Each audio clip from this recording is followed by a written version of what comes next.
Music and life to the full. xRhythms.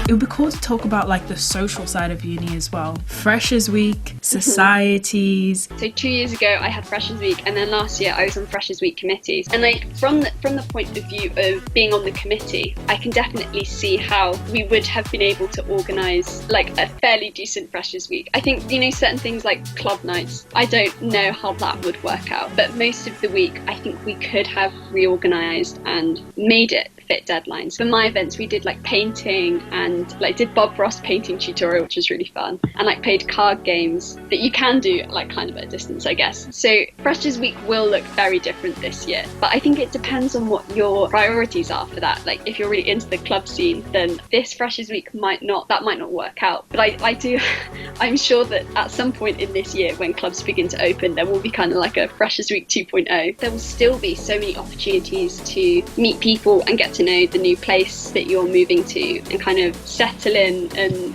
find your own feet. What societies were you part of? So I did a lot of church stuff, but in my first year I was really into ballroom dancing, which is it's funny. It was really great fun. It was really, I think a lot of societies are sports. I think that's kind of the main thing that people want to be getting involved with at uni. There are so many different sports you can get involved with. Like things like tennis, you can do that socially distanced. Things like rugby, maybe not. I think at some point it will be okay again to play those kind of sports as long as you're washing your hands before and after. Mm-hmm. There are so many other kind of societies you can get involved with, like debating. You can, learn language. I think you still can have like kind of a full uni experience in terms of getting involved with different societies, maybe getting on a committee, With the sports and stuff, because I know at my uni, they opened up their sports facilities again, so they've got like their gyms and things running so people can use those things now. So there are some sports, like you said, tennis, that I reckon will still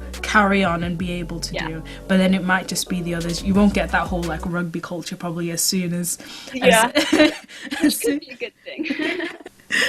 They do some crazy stuff sometimes. I think, as we've already talked about how the unis are kind of using this term as like figuring out how to do online learning. It is the same for societies. I've got quite a few friends who are involved in society committees, and this term is definitely like okay, let's figure out how we do this. Even if the society won't look like what it did last year, stuff will go ahead. I don't think that there's anything really particularly to be like a massive loss in going to uni this year, especially because when it starts up again next year, things hopefully would have picked up back at what it normally looks like again. Yeah, definitely. I found, this term I've been doing online, and what I've missed most is kind of seeing people and working with people, which is something that we haven't been able to do because of lockdown. But hopefully by then, we're not going to be in lockdown anymore. Other than that, I don't think I'm missing out on anything particularly. What would be your 3 top tips then for new students coming into uni on really getting involved, making friends? My first tip would be get to know the people on your course, but don't just stay with them. Like, get to know people from as many different things as you can. My second tip would be the friends you make in Freshers Week might not be the best friends and might not be the friends you stay with for your entire experience at uni. Some people get quite attached to a few people and then get sad when it doesn't really work out, but I think that's quite common to most people's experience. And then my third tip would be, if you need time to yourself, take it. Like, you don't need to be out meeting people all day, every night. Like, Freshers Week can be very intense, so do take time to yourself. My tutor made an interesting comment last week about freshers flu and how it's quite likely that if people start showing symptoms, they're still going to have to isolate. So we could see a lot of people isolating because of freshers flu. So do take time to yourself. Like, make sure you're sleeping enough and like taking vitamins and eating fruit and veg, and hopefully you'll be okay.